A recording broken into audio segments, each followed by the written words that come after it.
3, 4. Les joueurs de tuba font leur gamme, exercice obligatoire avant d'interpréter un morceau de musique.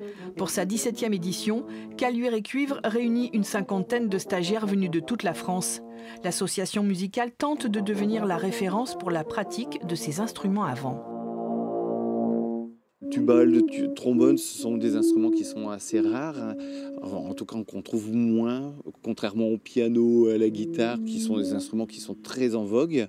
Et donc l'objectif d'avoir un stage de cuivre comme ça, c'est d'essayer de développer en tout cas ces instruments. Là, ça sonne déjà plus fort, Sophie. Alors, plus fort, ça ne veut pas dire aller moins vite.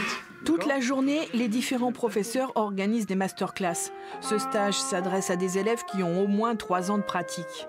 L'occasion pour eux de découvrir avec des enseignants de renom de nouvelles exigences. C'est de souffler dans la trompette, de prendre une bonne respiration, de rester bien droit, de positionner bien ses pieds correctement. C'est un petit peu difficile à tout retenir et à pas oublier. 1, 2, 3, 1, 2. Michel Becquet est considéré dans le monde entier comme l'un des représentants de l'école française des instruments à vent. Il ne se lasse pas de transmettre sa passion aux plus jeunes. On voit des gens de différentes nationalités aussi. En France, maintenant, on a la chance d'avoir beaucoup d'étudiants étrangers. On voit d'autres écoles, donc c'est intéressant pour les étudiants. Ils se confrontent entre eux, ils n'ont pas la même façon de voir les choses et c'est intéressant.